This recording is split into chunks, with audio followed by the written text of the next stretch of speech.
I really do wish I could have had the belief I currently have, which, like, if we have an afterlife, that is awesome. But if not, I'm going to make the most of what we have right now. And that's, I wish I could have had that and just spent all that time completely focused on loving and being present with each other and not on what if I don't get to be with you in the next life.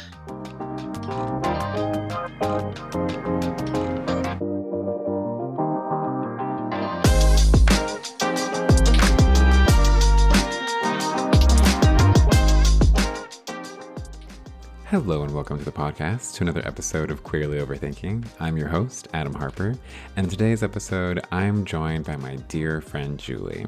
In this episode, we'll dive into the tension between living for an afterlife versus living in this present life, examining its impact on our choices and the urgency it creates to embrace every moment.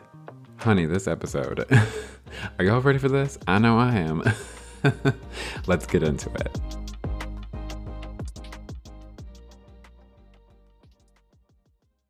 Well, welcome, Julie, to the podcast. I'm so excited to have you here. Thank you, Adam. I'm so excited to be here. I love your podcast. I love you. I'm excited for this conversation. Oh my goodness, girl, I freaking love you too so much. And same here. I am so hyped for this. I've been thinking about it all week. And before we dive in, I want to kind of give a little bit of an introduction to who you are, providing like a little bit of brief background. So if I remember right, we met in college back in Idaho, specifically, I believe, the comm department, right? I think we met through the comm department because of a mutual friend. I'm almost positive we met in the crossroads having lunch with said mutual friend. I think you're right. Okay, because I was like, I think she knows people in the comm department, but I was like, because I wrote in my notes over here, I was like, I lean more into the visual side of things of comm, but then I was going to ask you, like, what did you emphasize on? Because I didn't actually know. So wait, I'm totally blanking here. So yes, we had a mutual friend, and we were both in the comm department. And I was eating lunch with her one day in the crossroads, and then you came and joined, and that's how I met you. And then I think through the mutual friend, we just interacted enough that we started to get to know each other, and somehow, became friends on our own. Totally. I do remember the crossroads introduction at that point, because it's always so funny too, like the crossroads, like the naming of that is just like we met at a crossroads, which was the actual name of the cafeteria. Yes. So. Yeah.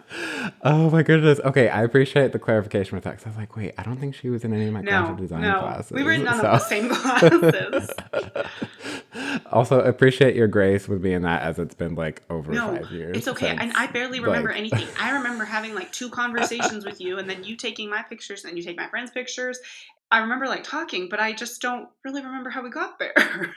That's right. Oh my gosh. I remember those photo shoots that we went on. And I think I took your senior pictures you did. too. Oh my gosh. Yes. I love them still. Girl, well, I just freaking love you and adore you. I love your energy and the positive attitude that you bring. And it's always a great time whenever we're together. And one other thing to mention too, you're currently studying to be, you're studying to take the bar here soon, right? Yes. So, so after undergrad, I went to law school, got my JD, and my emphasis is in Native American law. And I love it. Now I currently work in Washington at a family law firm. And yes, I am studying to take the bar, that beast of an exam. So we'll see how it goes. Well, we are cheering you on with that. Oh, thank you so much. I appreciate that. Of course.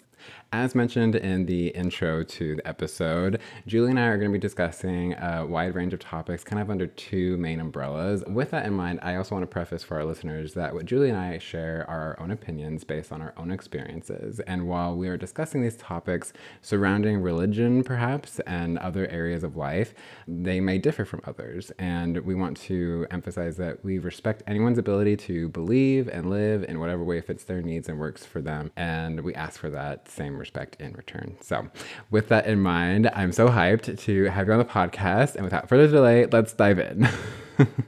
Well, with this first segment, Julie, kind of titled Deconstructing Living for a Second Life, there are a few questions that we kind of thought about and looked over together.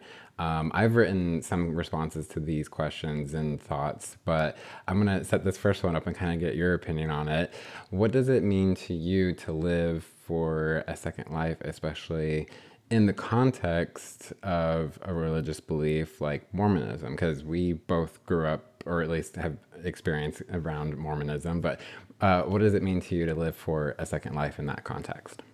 To me, essentially, it means making decisions in this life based on how you think they will affect your second life. And I think in a religious context, especially within, I call it Mormondom, but within within the Mormon religion, there is a lot of emphasis on what you do now determines which kingdom of glory you're going to go to. Essentially, if you're going to heaven or hell. Although I think a lot of members of the church would automatically say we don't believe in a hell, but essentially you're either going to the top or you're not, making decisions in hopes that'll work out. So I think sometimes that's refraining from certain things, whether that's foods or types of relationships, making sure you only one requirement to get there is marrying in the temple. So making sure you're in a cisgender relationship with another Latter-day Saint who is doing X, Y, and Z, all meeting all of the requirements so you can get there, right? And choosing that as your life path, whereas maybe that isn't most aligned for you, but that's what you feel like you quote should do. Yeah, or really essentially making decisions now based on how they're going to affect your afterlife, or how you hope or think they will affect your afterlife, if there is one. Obviously, I wholeheartedly relate to that answer to that and the experiences and understanding of that, just because that's exactly how, I was raised to believe, kind of thinking about what was going to happen to me after this life and the various requirements that would be to achieve that. Speaking from my own experience and kind of looking back, there was a lot of emphasis on this, and more so about what happened like before this life and what's happening after this life, and not so much what's happening like in the moment, so to speak, which in my Yeah. opinion makes me feel like I was being, as you said, like expected to behave or act a certain way for the promise of blessings after this life, as you said. And so for me specifically, I was told to embrace, like if I was going to embrace my homosexuality, that I would essentially, they label it as, same gender attraction, and that I could opt to be celibate for the rest of my life because having attraction to, the same gender isn't a sin if you don't act on it, kind of a thing. And so if I just chose to be celibate for the rest of my life, I would be given more blessings that I would have, but I wouldn't still be able to achieve the highest level of blessings because I wasn't, as you said, in a cisgender relationship or even marriage at that point to like, build an afterlife together. So again, this is, what we were taught to grow up believing in. And I mean, it took a lot for me to have to grapple with that. So I'm sure likewise, like how has this belief impacted your life and perhaps, in a way, your ability to fully embrace life and being in the present? Okay, so I want to start out by saying that I have very much had to grapple with the idea that there might not be an afterlife, as I'm sure we'll probably discuss a little bit more later. But starting in 2019, I experienced multiple intimate consecutive losses in my life. 2019, in June, my brother died by suicide, and then 9 months later, my dad died. And through such consecutive close losses, right, I gained a lot of comfort in the idea of an afterlife, and that was like one of the areas that scared me the most to deconstruct, was facing the idea of what if I actually never see them again? Like, what if this was really it? Mm, And I can happily say now, gratefully, not happily, I can gratefully say now, I am to a point where I am okay either way. If there is an afterlife, I'm okay with that, but I am comfortable accepting the reality that we don't know if there is one. And so to me, when we are living for a second life, right, we're making decisions now based on a life or based on how they could affect a life we may never have. And we may have it, but I like to think about, and part of my deconstruction was deciding for myself if I actually thought my actions would affect whatever afterlife outcome I would get. I settled on no. To me, the idea of living for a second life is making choices in this life based on how you think they will affect your afterlife, even though we don't know if we have an afterlife or not. We know we have the life we have right now. It's present, it's real, we're here, unless it's all a simulation, which I don't personally think it is.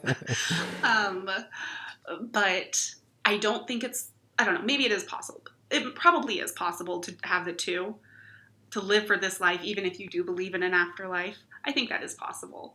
But I think it's living for a second life is when your choices now are made specifically to determine what that outcome in a potential second life looks like.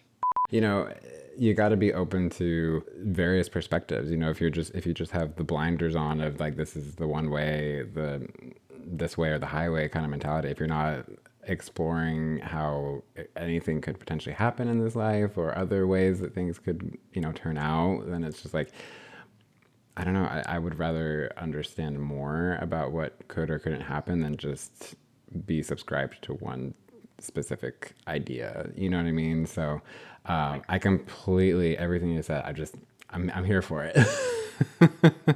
It just put so much emphasis on death for me, like abnormally so, in a way that I actually had to work with my therapist a few years ago when I left the church, because being told exactly what was going to happen to you after this life and what blessings awaited you, only to leave all that behind, really makes you think like, what the heck am I doing after this? Like, is this it? Is this the only life I have? Like, what if I died today?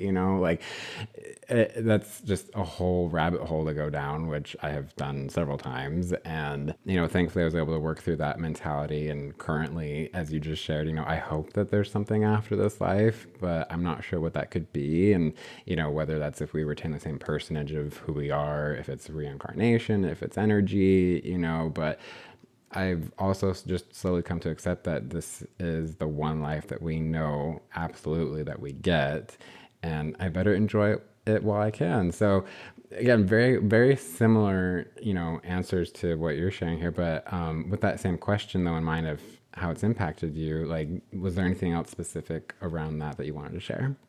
I know for sure this belief impacted my relationships. But there's this idea that families can be together forever. It's supposed to be this huge, great gift that the church offers. It's funny because I remember on my mission, when we would teach people about that, nobody ever seemed surprised. Like, well, yeah. And I remember feeling like, no, this is supposed to be like big news. Like, what? We can be with our families forever? And I've thought a lot about it like recently and whatnot. That to me, I think even as a kid, I always internalized families can be together as a threat and not as a promise, because it was families can be together if everybody does X, Y, and Z, not families will be together no matter what. And most of my family did not meet X, Y, and Z. And so as a child and growing up, I felt like I was personally responsible to make sure that my family could be with me forever, or that I could be with them forever, and that I needed to get them to XYZ so we could be together forever, right? Because I didn't want to lose them. I loved them. I was worried. And, and this is family, maybe even a couple of friendships.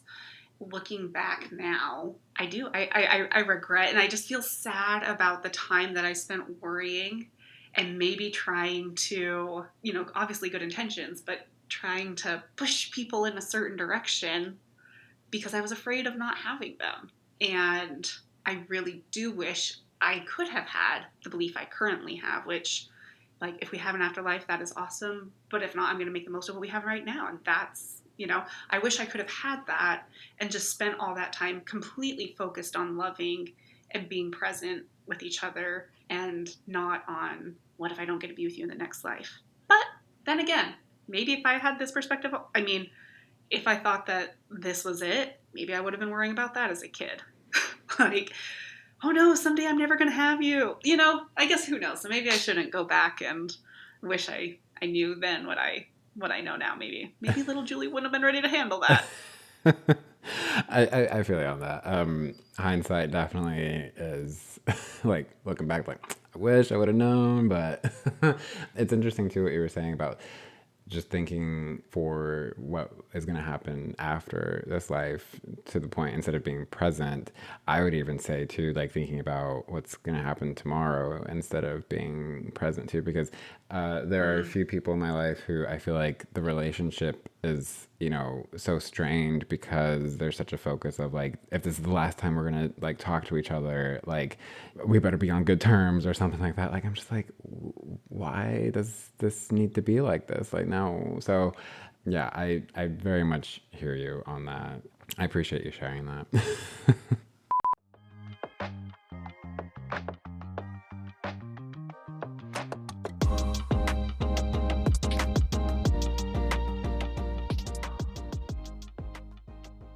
yeah, actually this is something that really affected my mental health because it fed my fuel for perfectionism. I actually developed like OCD tendencies that are related to religiosity. It's called scrupulosity.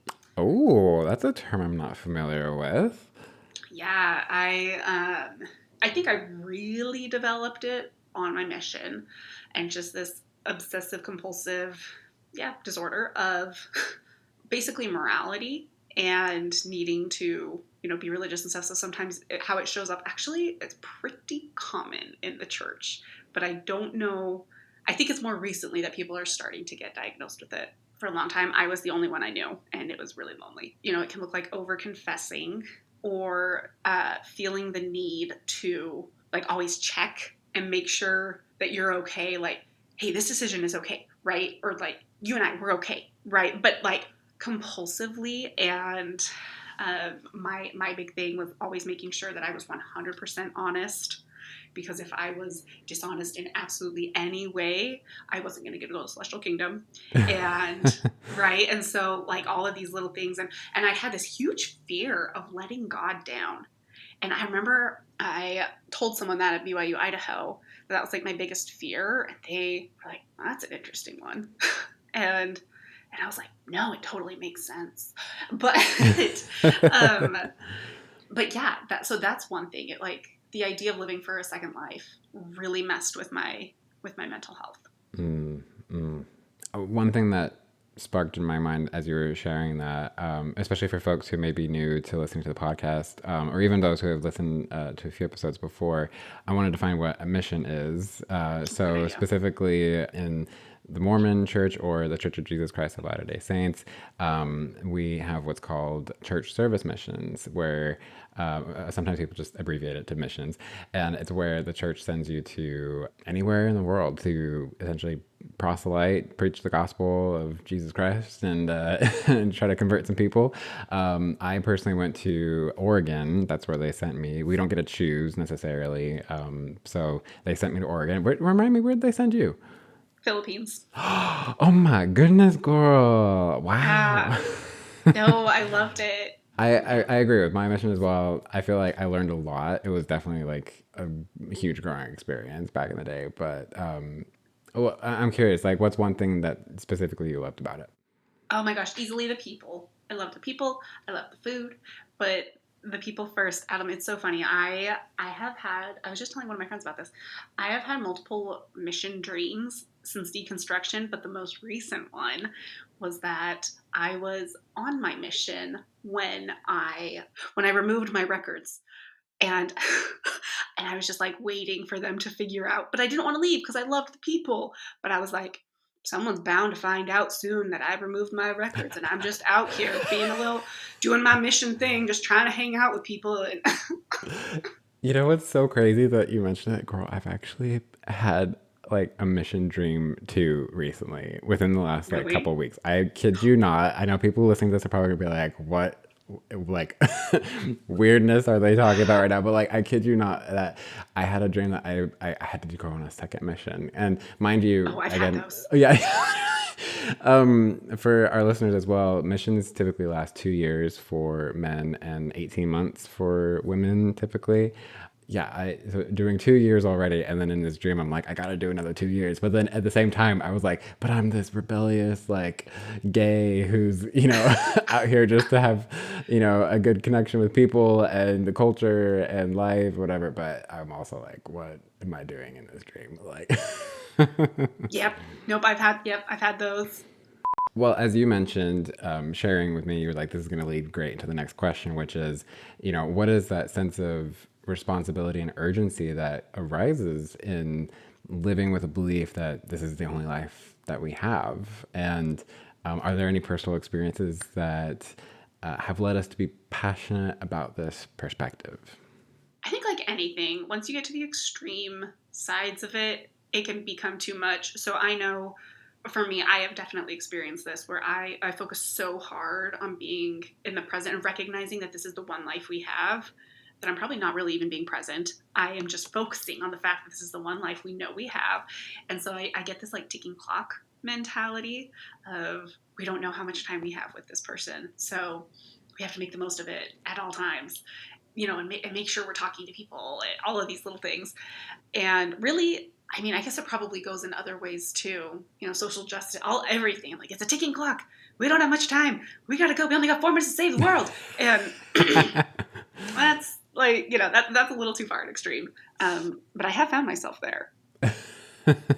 I absolutely love that. And to add to that, there's a phrase that we're taught specifically in the church of a phrase to avoid or action to avoid, which is eat, drink, and be merry, for tomorrow we die. And which, in essence, is that what I'm saying? I would say no, maybe. But what I want to say is that, like, life is short. Life hits you like a ton of bricks sometimes, and it's too short to not give yourself permission to buy the shoes, to take that trip, to start that business, or to chase your passion. So, yeah, I think I'll expand on that a little bit more, but I really appreciate your perspective on that. Okay, so Adam, question for you. What do you do, or how do you live in the present? I mean, I see you go on all of your vacations and live your best life, but I want to know, yeah, what do you do to live in the present? Oh my goodness. Well, I love your question. I'm taking a hot minute to think about it because I haven't written down a response to it. What do I do to live in the present? Ooh, live in the present. Okay, well, the first thing that comes to mind is I tell myself I can take 5 minutes for myself every day to just sit down and do a guided meditation and to write an intention for myself for that day. And it's actually really nice because I've been using this app that's your basic journaling app. There's a bajillion out there. You just pick one that you like. But it shows me, now that I've been doing this for more than a year, I can tap and see what was my intention a year ago today. And so now it's kind of see it like, and it even shows me where I was. Like it keeps track of like where I entered an entry. And Oh, so I love that. it's fascinating to see just kind of like where I've been and where I am now, both in like what I was Mm, writing and also physically location wise, like where I was. So that I think is one thing for me that is helping me to be more present. I love it. I love it. Same question to you though. I want to know. Two things jump out. I journal to, if ever big emotions come up, I journal to just get it out, and it really helps me process things quickly. I also dance, or like dancing, pretty much anything physical, but dancing really helps me get out of my head a little bit and just into the moment. I love it. And it's very therapeutic sometimes. I mean, I'll go to Zumba and be like on the verge of tears because it's helping me just have like a little breakthrough. Um, Oh, Something actually, okay, now I'm thinking of two other things. go for it. Um, Go for it. Going on walks outside in nature is also instant medicine for me. Just being in the beautiful world around us with the elements, that really grounds me, and just in a very soft, like, wow, oh yeah, this is where I am. And brings me back to reality. And then this is going to sound funny, but I dress how I want. And that has been a big thing. I mean, obviously coming from, religious background with purity culture and strict dressing standards, I dress how I want, and that helps me feel present in every moment I'm in, and I can tell the discomfort that I have when I don't. If ever, yeah, if ever I feel pressure to dress a certain way, even if it's professional, sometimes I can just tell I'm like, I got to get back into what feels good for me right now. I completely relate to that too. I often am just like, I just want to dress like this for the day. But then if I'm like, I have to be fancy, or, not necessarily that I don't like being fancy every once in a while, but I'm also like, I like being comfortable. And sometimes being fancy requires like, dressing up in a way that I'm like, so anyway, I totally get where you're coming from with Mm-hmm. that. Yes, yes. Surprise! Halfway through recording, Julie and I realized that there's just so much that we want to talk about and so much great content that we are going to break this out into 2 episodes. So stay tuned in 2 weeks for part 2 of my conversation with Julie, where we dive into the second segment of our conversation of learning to live in the moment. But in the meantime, you know what to do. Hit that follow button, give the episode a 5-star rating, and share it with a friend. Thanks again for listening, and I'll see y'all in the next one. Queerly Overthinking is hosted, edited, and executive produced by Adam Harper, with additional producing by Cass Cooper. You can follow Queerly Overthinking on Instagram or TikTok at Queerly Overthinking, and you can find more at www.queerlyoverthinking.com.